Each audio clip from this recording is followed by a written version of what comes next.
Hello, hitting family. Here are two ideas I want to share with you today. Number one, why does our hitting community continue to ignore concepts that explain hitting timing and hitting spatial alertness?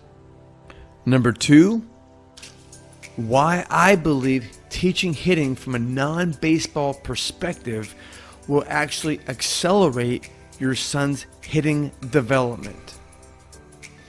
Okay, so let's go back to this question. Why is our culture ignoring concepts and principles that revolve around hitting timing and hitting spatial alertness? And here's my short answer.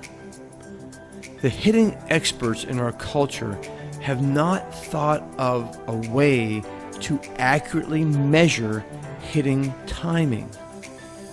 Not only haven't they figured out a way to measure good hitting timing, they haven't figured out the variables that produce consistent hitting timing. So when you can't accurately explain the variables that make up hitting timing, you're obviously going to be challenged in trying to measure hitting timing. Personally, I have been studying hitting timing since I was a baseball player back in the 1970s. I've got further along in my development of understanding hitting timing as a player in the late 1980s. During the 1990s, I fell into the dark pit or the dark hole that most coaches fall into when they first become hitting coaches, and that is to try to teach hitting from the perspective of biomechanics. For 13 years, I taught hitting like most other hitting coaches, and I overanalyzed the swing mechanics. Around 2007, I finally woke up and I began to teach hitting not from the coach's perspective, but from the player's perspective. I taught hitting from the perspective of a baseball player, a baseball hitter. And I embarked on a journey of studying and researching hitting timing and hitting spatial alertness. Now this leads me to the second point I want to make in this video. I know what I just said, and that's I teach hitting from a baseball player, baseball hitter's perspective.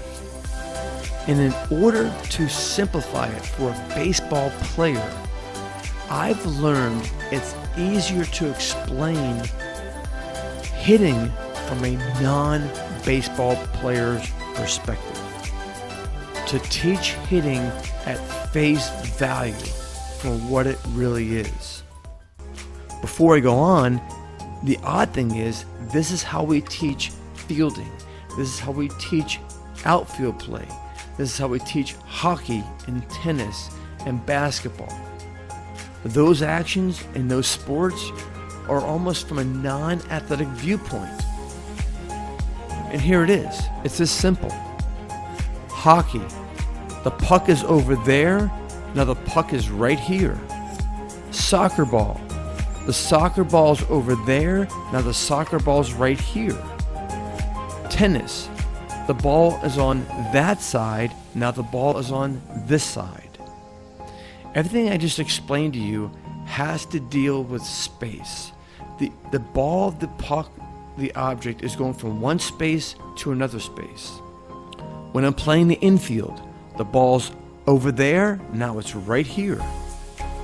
Now, when I'm a hitter, why does it change? The non-baseball person is watching the pitcher throw the ball and says to himself, the pitcher lets go of the ball flies into the air towards the batter. The batter takes his bat and intersects the space the ball is moving into with his bat. For the most natural elite hitters, this is how simple hitting is. Just listen to Barry Bonds. He says he just intersected the ball with his bat. It was like, all I tried to do was catch the ball with my bat. I don't care if you throw 100 miles an hour. I don't care if you throw 120 miles an hour. There's a catcher behind home plate, and that catcher catches that ball every time with a glove. Only thing I did was change the object from glove to a bat, and all I gotta do is catch it. From glove to a bat, and all I gotta do is catch it. In other interviews, he says it like this: the catcher has to catch the ball. I tried to catch the ball with my bat before it got to the catcher. And this is a completely different hitting mentality than what our hitting culture is programming our hitters to do. Our sons, our players are being inundated with launch angle, more bat speed to contact point, and the list goes on and on and on.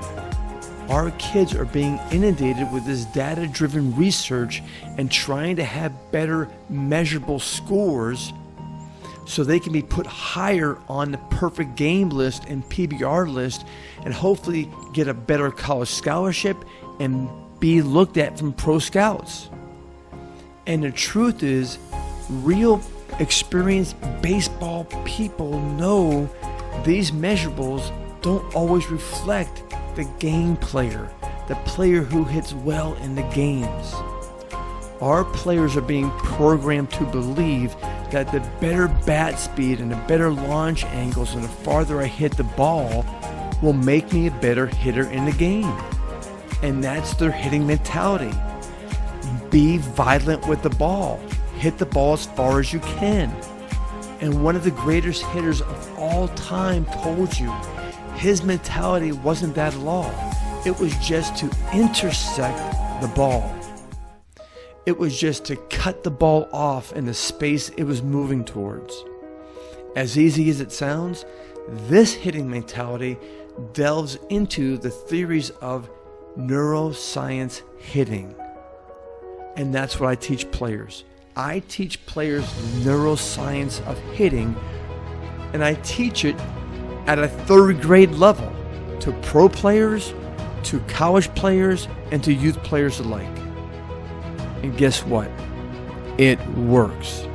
Players begin to hit better when it counts the most in a live game.